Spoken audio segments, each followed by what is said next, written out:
यहाँ पर आदिवासी किसी अंडे पंडे और बाबा फाबा पे भरोसा नहीं करता है, क्योंकि इस देश में, जैसे आपने मेरी बहन को पूछा कि आपके यहाँ पे राम राज्य जरूरी है या संविधान, मैं बोलता हूँ संविधान राज्य जरूरी है। में जाने के लिए उनका शुद्धिकरण किया गया है। मैं आपको बताता हूँ, आदिवासियों को मंदिरों में जाने की जरूरत नहीं थी, क्योंकि जिस देश में भगवान पैदा नहीं हुआ था तब से आदिवासी रहता है, और आदिवासी इस देश का मालिक है। We are not only citizen of this country, we are the owners of this country. हम इस देश के केवल नागरिक नहीं है, हम इस देश के मालिक है, और हम लोग मालिक होने का सम्मान और अधिकार किसी से मांगेंगे नहीं, ये छीन कर लेंगे। हमारी कौम में ये छीनने की ताकत है। आदिवासियों के गद्दारों को मारो सालों को, आदिवासियों के गद्दारों को मारो सालों को। सरकार देश की चालक है, आदिवासी देश का मालिक है। सरकार देश की चालक है, आदिवासी देश का मालिक है। सरकार देश की चालक है, आदिवासी देश का मालिक है। आवाज दो, जय बिरसा, जय बिरसा। बाबा साहब अम्बेडकर जिंदाबाद, जिंदाबाद जिंदाबाद। महात्मा फुले जिंदाबाद, जिंदाबाद जिंदाबाद। शिवाजी महाराज जिंदाबाद, जिंदाबाद जिंदाबाद। राघोजी भांगरे जिंदाबाद, जिंदाबाद जिंदाबाद। टंट्या भील जिंदाबाद, जिंदाबाद जिंदाबाद। बाबूराव शर्मा की जिंदाबाद, जिंदाबाद जिंदाबाद। रानी दुर्गावती जिंदाबाद, जिंदाबाद जिंदाबाद। पूरे दुनिया में कहा जाता है भारत यह यंगिस्तान है, और यंगिस्तान के नाम से भारत का जो नाम है वो प्रचलित है। और हमारे साथ में कुछ युवा साथी भी यहाँ पर में है जो उस महिलाओं को न्याय दिलाने के लिए यहाँ पर में आए हुए हैं। सबसे पहले आपका परिचय बताइए। मैं गणेश हिरपाची, मैं नागपुर में पढ़ रहा हूँ, रिसर्च कर रहा हूँ ट्राइबल कल्चर एंड क्रिमिनलिज्म पे, और एक बिरसा ब्रिगेड के संगठन में केंद्रीय संगठक के तौर पे काम करता हूँ।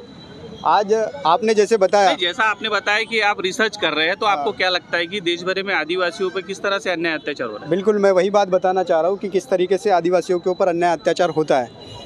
विश्व में भारत पहला ऐसा देश है जहाँ के मूल मालिक यानी आदिवासियों के ऊपर जानवरों जैसा व्यवहार होता है। ये पहली बात है। दूसरी तरफ हम लोग देख रहे हैं कि आज जिस निषेध को लेकर हम खड़े हैं, केवल मणिपुर की बात कर रहे हैं। वाई मणिपुर? अगर यहाँ पर गैर आदिवासी लड़की होती तो भारत बोलते हैं, आदिवासी लड़की है इसलिए आप मणिपुर बोलेंगे, क्यों? क्या ये आदिवासी भारत नहीं है? ये आदिवासी भारत है, और वो लड़की केवल मणिपुर की बच्ची नहीं है, वो केवल आदिवासियों की बच्ची नहीं है, वो भारत की बच्ची है। भारत के हर धर्म के, हर जाति के, हर पंथ के लोगों ने उस निश्चित को लेकर सामने आना चाहिए था। हम लोग देखते हैं कि नेताओं की जब पार्टी रहती है, नेताओं की जब कार्यक्रम रहते हैं, तो कतार में लोग खड़े रहते हैं। आज एक महिला की इज्जत की बात आ गई है। इज्जत होती है, महिला की हो या पुरुष की हो, गाय की हो या बैल की हो, इज्जत होती है। यहाँ पर महिलाओं ने, पुरुषों ने एक साथ डटकर खड़े होना चाहिए था, कोई नहीं दिख रहा है। और यहाँ पर हम लोग देख रहे हैं सबका साथ सबका विकास के नाम पर जब मोदी जी प्रचार कर रहे थे, तो ये जो युवा है ये बड़े पैमाने पे मोदी जी के साथ में था। बिल्कुल साथ में नहीं था, ये ढोंग है।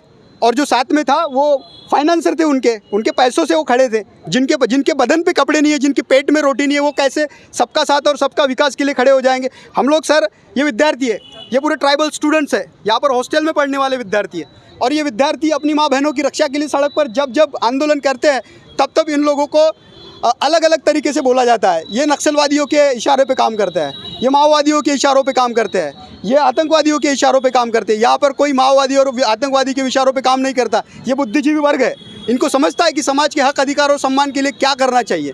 ये बात हम लोग देख रहे हैं कि पूरे राष्ट्र में, पूरे भारत में अलग अलग तरीके के क्रोनोलॉजी चलाई जा रही है। हम लोगों को अलग अलग तरीके के नाम दिए जा रहे हैं। बात निकल के आ रही है कि पूरे देश के लोगों को सम्मान किया जाएगा, और यूसीसी कानून के माध्यम से सबके अधिकार एक बराबर किए जाएंगे। बिल्कुल, तो खुश नहीं है आप? ये जो यूनिफॉर्म सिविल कोड की बात कर रहे हैं आप, यूनिफॉर्म सिविल कोड, इसके विरोध में तो डॉक्टर बाबा साहब अम्बेडकर भी थे। इन्होंने 13 अक्टूबर 1935 को बोला था, मैं हिंदू घर में पैदा जरूर हुआ हूँ, लेकिन हिंदू घर में मरूंगा नहीं। ये वास्तविकता थी। डॉक्टर बाबा साहब अम्बेडकर ने जब तब आर्टिकल 44 का विरोध किया था, हम लोग ये पूरे बुद्धिजीवी विद्यार्थी आज यूसीसी का विरोध कर रहे हैं। यूसीसी इस देश में लागू होना, एक राष्ट्र एक धर्म, क्या मतलब है? इसका मतलब ये होता है कि हमारा संविधान खतरे में है, संविधान को कोलैप्स किया जा रहा है। आदिवासियों के कल्चरल राइट्स, उनके इनहेबिटेंट्स राइट्स, उनके एजुकेशनल राइट्स, उनके पर्सनल राइट्स को खत्म किया जा रहा है। यही बात है। सर, आप संविधान की बात कर रहे हैं। जब दिल्ली में संविधान जलाया गया तो इतने बड़े पैमाने पे लोग रास्ते पर नहीं निकले? बिल्कुल आए थे। हम लोगों को गुमराह किया गया, हमारी गाड़ियों को रोका गया। यही बीजेपी सरकार है जिन्होंने हमारी गाड़ियों को रोका गया, हमारे लोगों को अंदर जेलों में डाला गया। आज युवा क्या सोचता है अभी आगे की रणनीति? आज युवा ये सोच रहा है कि देश में जो संविधान चल रहा है उस संविधान के भरोसे अगर आदिवासी जिंदा है तो उस संविधान की रक्षा करना हमारी नैतिक जिम्मेदारी है, हमारी वैचारिक जिम्मेदारी है। हम इसको पूरा करेंगे। अगर आज की तारीख में केंद्र सरकार ने मणिपुर को लेकर या देश में हो रहे जितने भी आदिवासी है, अब देखो हम लोगों ने देखा सिवनी में 2 आदिवासियों ने एक गौ मांस को काटा तो उसकी जान ले ली गई थी। मेरे को एक बात बताओ, जिंदा आदिवासी लड़कियों को नग्न अवस्था में घुमाया गया, उनके ऊपर क्या एक्शन लिया? हमारे आदिवासी भाई के ऊपर मूता गया, उसके ऊपर मूत्र विसर्जन किया गया, उनके ऊपर क्या एक्शन लिया गया? ये लोग गौमूत्र पीते हैं और उसको पवित्र बताते हैं और वही पवित्र मूत्र हमारे ऊपर विसर्जित करते हैं। इसका ये कौन सी साइंटिफिक रीजन है तुम्हारे? ये समझ में नहीं आ रहा। मालवा नेमाड़ में देखो सर, बड़े पैमाने पे बाबाओं ने इस देश में कार्य कर रहे हैं और इस देश को हिंदुत्व राष्ट्र घोषित करेंगे ऐसा बता रहे हैं सब। बिल्कुल नहीं होगा। यहाँ पर आदिवासी किसी अंडे पंडे और बाबा फाबा पे भरोसा नहीं करता है, क्योंकि इस देश में, जैसे आपने मेरी बहन को पूछा कि आपके यहाँ पे राम राज्य जरूरी है संविधान, मैं बोलता हूँ संविधान राज्य जरूरी है। आपने उसको एक सवाल पूछा कि द्रौपदी राष्ट्रपति को मंदिर में जाने के लिए उनका शुद्धिकरण किया गया। मैं आपको बताता हूँ आदिवासियों को मंदिरों में जाने की ज़रूरत नहीं थी, क्योंकि जिस देश में भगवान पैदा नहीं हुआ था तब से आदिवासी रहता है और आदिवासी इस देश का मालिक है।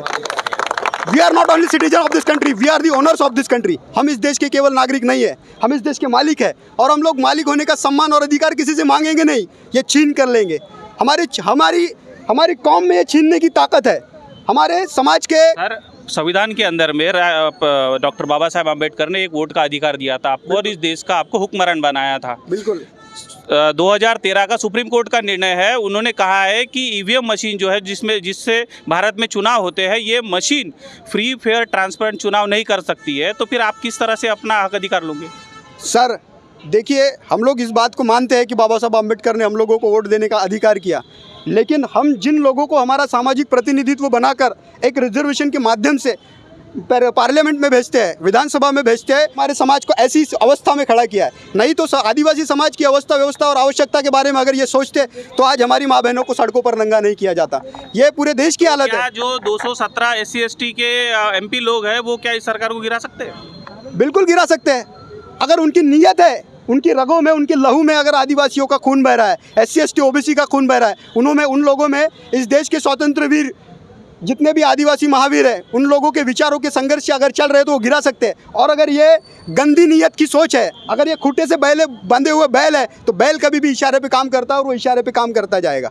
आने वाले समय में पूरा आदिवासी समाज, पूरा बहुजन समाज, मुस्लिम समाज, OBC समाज, आने वाले समय में ऐसी षड्यंत्रकारी और सत्ताधारी जमात को ये पाठ पढ़ाएगी और ये हम लोग यहाँ पर खड़े होकर बात कर रहे हैं। तो ये है बाबा साहब के सपनों का भारत। बाबा साहब ने इस देश में शिक्षा को प्रभुत्व दिया। उन्होंने कहा था जब भी शिक्षा जो है वो शेरनी का दूध है और जो पिएगा वो इस तरह से दहाड़ेगा। इस देश में 2 तरह के युवा नज़र आते हैं। एक वो युवा जो कंधे पे कावड़ लेकर घूमते हैं और एक वो युवा जो आज अपने समाज के, अपने देश के, अपने बांधवों के, इस भारत देश के हक अधिकारों के लिए लड़ने की बात करता है। तो हम तो देखना चाहेंगे कि इस तरह का भारत ये जल्द से जल्द निर्माण हो और युवा जो है ये इस देश की सबसे बड़ी ताकत है और यही ताकत इस देश को फिर से इस दुनिया का विश्व गुरु बनाने में सक्षम है।